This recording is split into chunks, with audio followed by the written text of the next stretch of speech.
My parents always defended my sister, even when she vandalized my house out of jealousy, so I secretly planned, and what I exposed left them speechless. I've got a younger sister, Jenna, who's 26 years old now. I'm 30. We don't get along, and honestly, I don't think we ever will. She's been the center of attention since day one, and I've always been the guy left standing on the sidelines. When we were kids, I didn't think anything was off at first. My parents used to be super supportive of me. I still remember my mom cheering like crazy at my soccer games and my dad bragging about my school projects to the neighbors. But everything changed when Jenna was born. Suddenly, it was like I didn't exist anymore. I tried hard to stay relevant. I started studying hard, getting straight A's and joining clubs, not because I loved those things, but because I thought maybe, just maybe, I could earn back a little of their attention. But I didn't. No matter what I did, Jenna was always the star of the show. The crazy part? She didn't do anything special to earn it. She just had this way of soaking up all the attention, even when it wasn't supposed to be about her. Let me give you an example. On my 18th birthday, my parents threw me a party, and for once, I thought, hey, maybe today will actually be about me. Midway through the party, we got a call from the police. Jenna, who was 14 at the time, had been caught vandalizing some property with her friends. Her friends ran off, but Jenna got caught. My dad, being a cop, pulled some strings and got her off with a warning.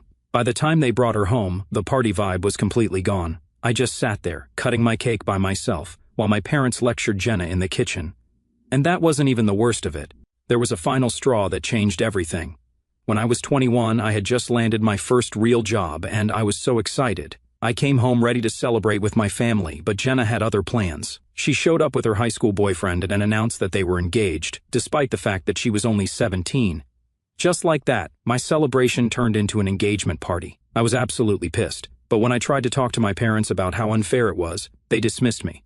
They told me I was overreacting and that I should be happy for Jenna. That was the day I decided I was done. I didn't stay silent anymore. I cut ties with my family after that. I know it sounds extreme, but I couldn't take it anymore. They never took my side, never stood up for me. It was always about Jenna. I didn't want to be part of a family where I was treated like an afterthought. The thing is, Jenna thrived on this dynamic. She loved being the center of attention, and she didn't care who she had to step on to stay there every time I achieved something. She found a way to one-up me or shift the focus onto herself, and my parents let her get away with it every single time. After I walked away, they tried to reach out a few times, sent some texts, and left some voicemails. But I ignored them. It's been 9 years now, and I haven't spoken to them since. I heard bits and pieces about Jenna through the grapevine, mostly from relatives who still keep in touch with my parents. Apparently, she called off that engagement a few weeks later. Shocking, right? It turns out it was just another stunt to grab attention. Classic Jenna. Looking back, I realized how much their favoritism messed with my head. It's not like I wanted to be the favorite or anything. I just wanted to feel like I mattered, like my achievements were worth something.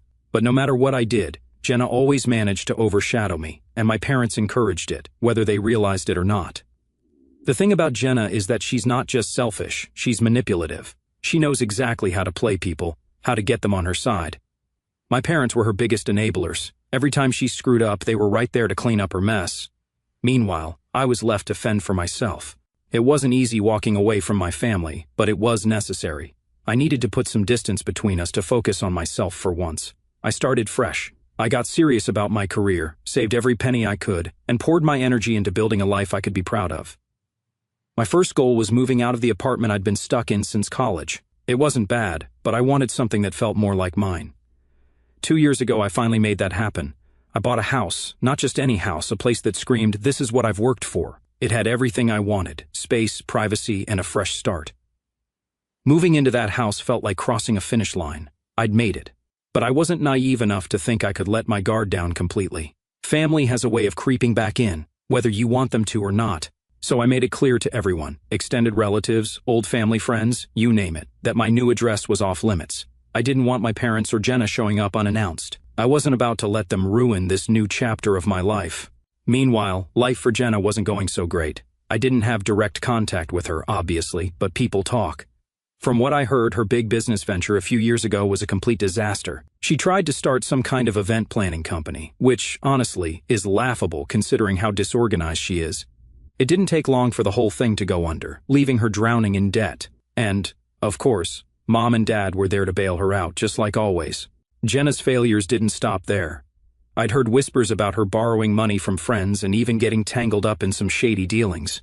Nothing concrete, but enough to paint a picture of someone who was desperate and reckless. Recently, I'd been featured on the cover of a local business magazine. Apparently, it had sparked a lot of conversations among our relatives. Jenna probably heard about it too, and I can only imagine how much that stung. She's always needed to be the star, and seeing me succeed must have been a punch to her ego. Then came the graffiti incident. 6 days ago, I was heading out for the evening when I saw it. My house, my sanctuary, the one thing I'd worked so hard to make mine, was covered in hateful, ugly words sprayed in bright red paint. It was everywhere. The front walls, the garage door, the windows, and even my carefully painted front door. Words like fraud, bitch, and loser were scrawled across my property in chaotic, jagged letters. It wasn't just vandalism, it was a personal attack, a direct hit on everything I'd built for myself. I stood there, frozen, my keys dangling in my hand, trying to process what I was seeing. My first thought was, why? What did I do to deserve this? I felt a mix of anger, confusion, and heartbreak, all swirling into one overwhelming storm. As I walked closer, I noticed smaller details. The paint was still wet, dripping down the walls in uneven streaks. Whoever did this had just been here. My mind raced. Was it random? A neighbor with a grudge? But then I saw something that made my blood run cold, a faint trail of muddy footprints leading away from the scene toward the sidewalk. They were small, like a woman's shoes. Suddenly the pieces clicked together. I stormed inside and went straight to the security cameras. I'd installed them for peace of mind, never really thinking I'd need them for something like this. My hands shook as I rewound the footage, desperate to know who had done this. And there she was, Jenna. She'd tried to disguise herself with a hoodie, but I'd recognize her anywhere. The way she moved, the little glance she threw over her shoulder, it was unmistakable. The cameras caught her face just enough to leave no doubt. But that wasn't all. As I stared at the screen, I noticed something else. Her handwriting. The jagged, messy letters on the walls matched exactly the notes she used to leave around the house when we were kids. She used to write me nasty messages and slip them under my door whenever we fought. It was like her calling card. The realization hit me like a ton of bricks. Jenna didn't just want to hurt me, she wanted to make sure I knew it was her. At first, I didn't know what to do. My gut reaction was to call the cops. Vandalism is a crime, and she needed to face the consequences. But then I remembered who I was dealing with. Dad might be retired now, but he still had plenty of friends in the police department. Jenna had been using those connections to dodge accountability for years. I knew exactly how it would play out. I'd file a report, Dad would make a few calls, and Jenna would walk away without so much as a slap on the wrist. The thought of her smirking, knowing she'd gotten away with it again, made my blood boil. That wasn't good enough for me. I decided to handle it my way. I grabbed my phone and started documenting everything. I took pictures of every hateful word, every streak of paint, and every inch of damage. I even recorded a video of myself standing in front of the graffiti, explaining what had happened. Then I pulled up the security footage and took screenshots of Jenna in action. My heart raced as I pieced it all together, but I didn't hesitate. I was done staying silent. That night, I posted everything online. I didn't name Jenna outright, but I didn't need to. Anyone who knew us, family, old friends, distant relatives, could easily connect the dots. The caption was simple. This is what happens when someone can't handle your success. Proof included. The response was immediate. The post blew up within hours, gaining likes, shares, and comments faster than I could keep up. People were furious on my behalf. Strangers I'd never met were calling Jenna out for her behavior, and friends were flooding my inbox with messages of support. Even relatives who'd stayed neutral for years started chiming in, expressing shock and disgust at what Jenna had done for the first time in years. I felt like I had the upper hand. Jenna wasn't going to walk away from this without facing real consequences, and if my parents wanted to defend her, that was their choice, but they'd have to live with the fallout. I spent the rest of the night repainting the front door and scrubbing off the paint where I could. It wasn't just about fixing the damage, it was about reclaiming my space. By the time I was done, I was exhausted but oddly satisfied. The graffiti was gone, but the post stayed up. This wasn't just about exposing Jenna, it was about standing up for myself. For too long, I'd been silenced, ignored, and dismissed. Not anymore. By the end of that week, I'd repainted the house and cleaned up the mess Jenna had made. It didn't cost me that much, and I didn't bother claiming insurance. Somehow I felt some satisfaction. The post stayed up. It wasn't just about exposing Jenna, it was about reclaiming my voice. For too long, I'd been silenced, ignored, and dismissed. Not anymore. That was my mantra as I watched my posts spread like wildfire. People I hadn't talked to in years were commenting, messaging, and sharing it. The support was overwhelming. Some strangers were flat out furious on my behalf, asking how someone could be so entitled and hateful. Others shared their own stories of family drama and betrayal, saying they related to my situation. For once, I didn't feel like the crazy one. Of course, not everyone was on my side. A few people tried to play devil's advocate, suggesting I should have handled it privately. But honestly, I'd been keeping quiet for years. I was done protecting Jenna from the consequences of her actions. She vandalized my house, and I had every right to call her out. Jenna wasn't happy about it, of course, not one bit. Her messages were all fake apologies and desperation. She kept saying, "Come on, we're family," as if that suddenly erased everything she'd done. She offered to pay for the damages, which was laughable considering she didn't have 2 pennies to rub together. The only money she had was coming from our parents, and we both knew it. I ignored the financial offer and demanded that she acknowledge her actions and publicly apologize for the damage. I told her I would only consider deleting the post after she did so. She flipped. She said it wasn't fair to ask her to humiliate herself like that. Humiliate? No, it was accountability, something she'd never experienced before. Jenna always had a way of twisting things to make herself look like the victim. She said the post was ruining her life, but the truth was, she'd been ruining her own life long before I hit upload. Then my parents jumped in, as expected. My dad called first, his voice tight with anger. He didn't even ask me how I was doing or why I'd posted it. He went straight to defending Jenna. "You need to take that post down. Do you realize what you've done to your sister's reputation?" he barked, as if Jenna's reputation was my responsibility. I told him Jenna should have thought about that before spray painting my house. Dad wasn't having it. He started throwing around phrases like family unity and we need to stick together. I could almost hear Mom coaching him in the background. They acted like I was tearing the family apart, ignoring the fact that Jenna had been doing that for years. I stayed calm and told Dad that if Jenna wanted the post down, she knew what to do. I wasn't budging. Later that day, Mom called. She tried a different tactic, hitting me with the guilt trip. She started crying, saying, "I never thought you'd do something like this. You're better than this." Better than what? Standing up for myself? She admitted they treated Jenna and me differently growing up, but then said, "We've tried so hard to fix things with you, and this is how you repay us." I couldn't believe what I was hearing. Fix things? They'd ignored me for years, excused Jenna's behavior, and now they were playing the victim. I told her that if she wanted to fix things, she could start by holding Jenna accountable. She kept sobbing, saying I was being unfair. I let her cry it out, but I didn't change my mind. The comments on the post kept rolling in, and eventually, some of Jenna's old friends chimed in. They brought up things I didn't even know about, girls' fights she'd started, scams she'd run, and other shady behavior. The more people talked, the clearer it became that Jenna's reputation wasn't something I'd ruined. She'd done that all on her own. At this point, Jenna was desperate. She sent me another message, this one angrier than the last. She accused me of being a wannabe martyr, said I was blowing things out of proportion, and even called me jealous. Jealous of what? Her debt? Her drama? My dad launched into some speech about family and forgiveness, while Mom tried her best to look upset.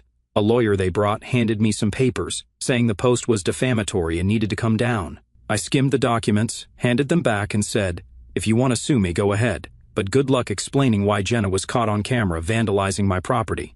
My uncle tried to mediate. "Look, I know Jenna messed up, but this is getting out of hand. Let's sit down and work this out," he said. I agreed. But the moment Jenna walked in, she started yelling about how I'd ruined her life. "You don't even know what you've done," she said, pacing around the room. I stayed silent and unresponsive, letting her rant, which seemed to piss my dad off. He exploded, slamming his fists on my coffee table so hard that it broke, the wood splitting and collapsing.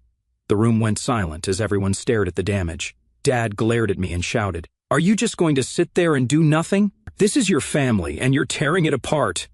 I didn't respond, I just stared at him. That seemed to make him angrier, but my uncle stepped in to pull him back. No one said anything for a while, the tension thick in the air. Finally, Mom spoke. "Please take it down. Do it for the family," she said.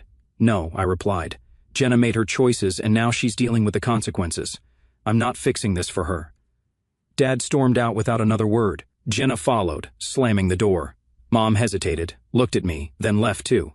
I glanced at the broken coffee table, sighed, and sat back down. It was clear now, more than ever, that they weren't going to change, and I wasn't going to help them. After they left, I sat down and scrolled through the comments on my post. The support was still pouring in. People were sharing their own stories, thanking me for standing up to someone toxic. It felt good to know I wasn't alone. The next few days were tense. Jenna kept sending me messages, ranging from fake apologies to outright threats. "You're ruining my life," one read. Another said, "If you don't take it down, I'll make sure you regret it." Classic Jenna, always trying to bully her way into getting what she wanted.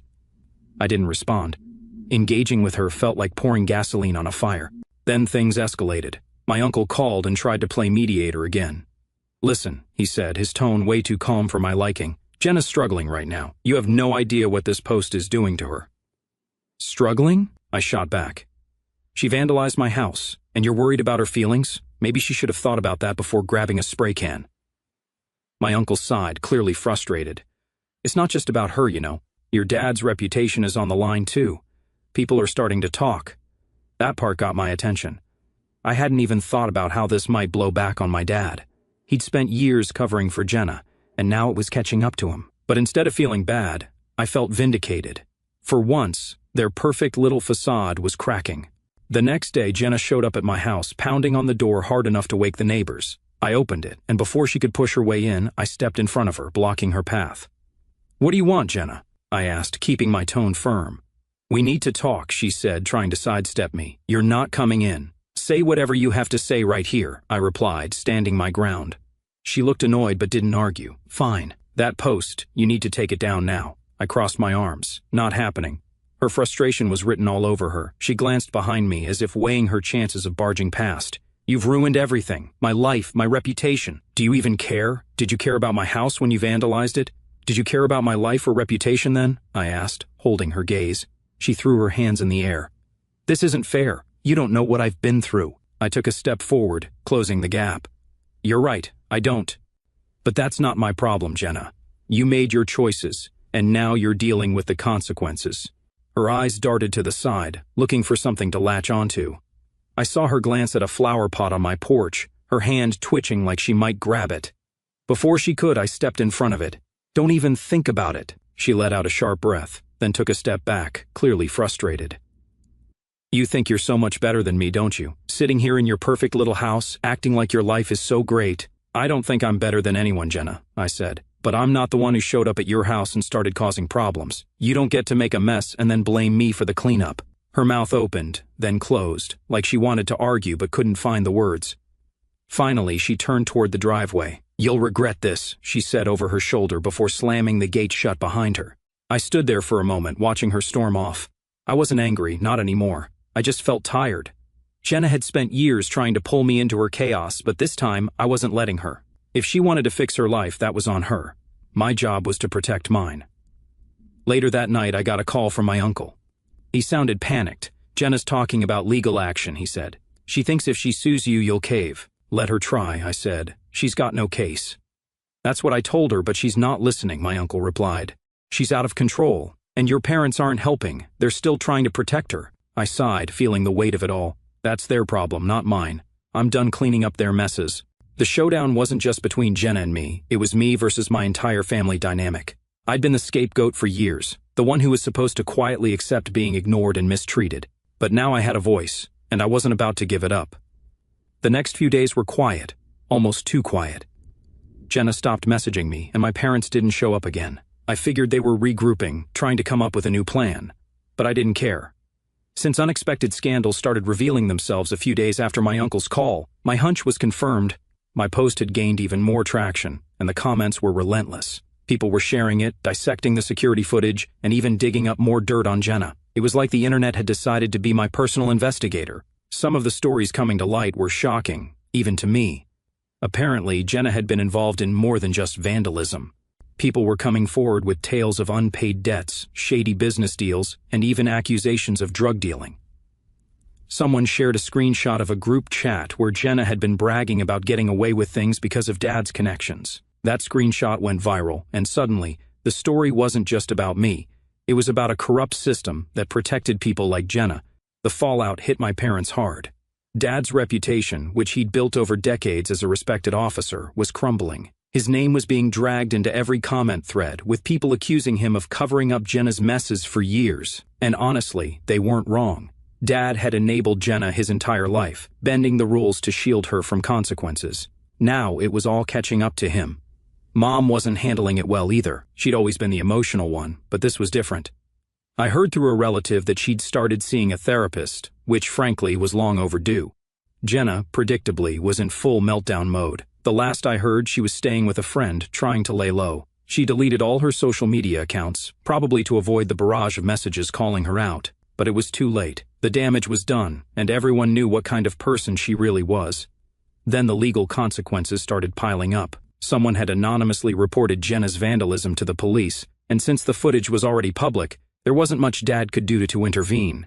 Jenna was arrested and charged, not just for vandalizing my house, but for several other incidents that had come to light through the post. The cherry on top, the accusations of drug dealing were serious enough to warrant an investigation. Jenna's reckless behavior was finally catching up to her, and there was no escaping it this time. For me, the fallout was oddly validating. I'd spent years being told I was overreacting, that I was too sensitive, that I needed to let things go. But now the truth was out there, and people were finally seeing what I'd been dealing with. Relatives who'd stayed neutral or sided with my parents started reaching out to apologize. Even strangers on the internet were rooting for me, sending messages of support and encouragement. But a few days later, I got a call from Aunt Linda. Her tone was sharp, almost accusatory. "Your post is causing drama," she said, like I hadn't noticed. "Your parents are beside themselves, and Jenna's devastated. Maybe you should think about taking it down for the sake of family peace." I let her words hang in the air for a second before replying, "Have you even seen the footage, Aunt Linda?" I asked, keeping my voice calm. There was a pause. "I don't need to," she said defensively.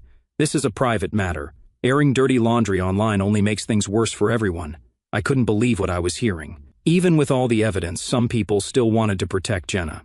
It wasn't about right or wrong to them. It was about keeping the family's image intact. Well, maybe if Jenna had thought about that before vandalizing my house, we wouldn't be having this conversation, I shot back. Linda sighed, clearly frustrated.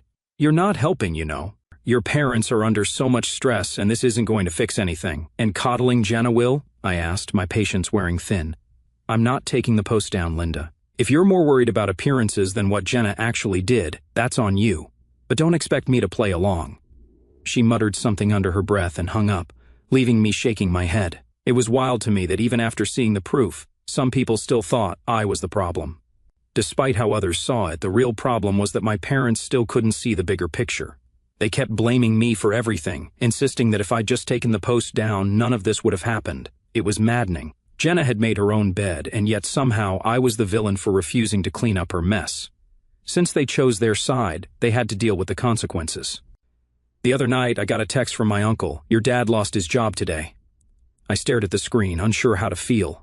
Dad's involvement in covering up Jenna's antics had finally caught up to him, and the department had no choice but to let him go. Part of me felt sorry for him. He'd worked hard for that career. But another part knew this was the only way he'd ever learn. He'd spent years enabling Jenna, and now he was paying the price. Mom tried calling me that same night, but I didn't pick up. I wasn't ready to deal with her tears or her guilt trips.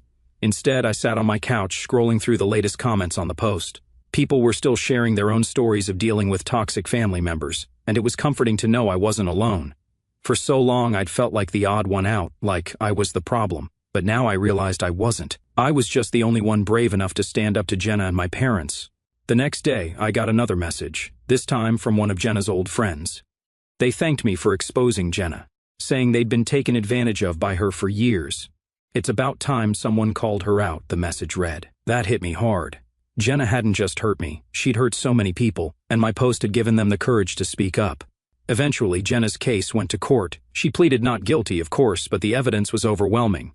Between the security footage, the group chat screenshots, and the testimonies from people she'd wronged, there was no way she was getting out of this. The judge sentenced her to 4 years in prison with no chance of parole. It was a harsh sentence, but one she deserved. As for my parents, they'd gone quiet after the sentencing.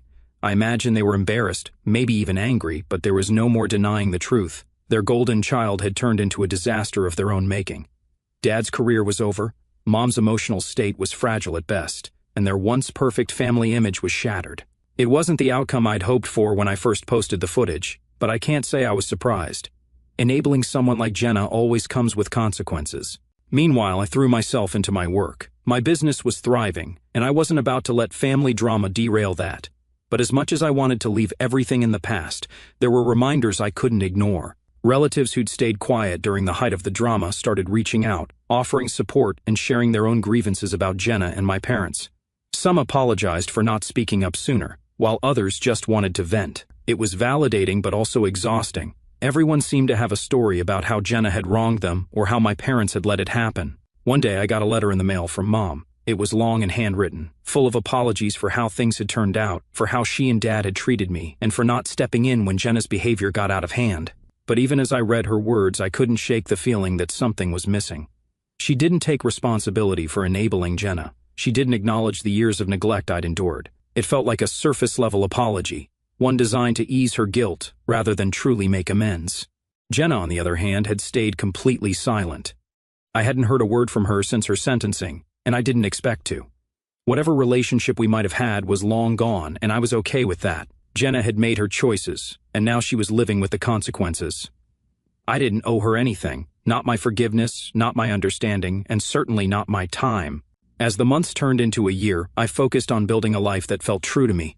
I traveled more, met new people, and even started dating again. It wasn't easy letting my guard down after everything I'd been through, but I was determined not to let my family's dysfunction define me.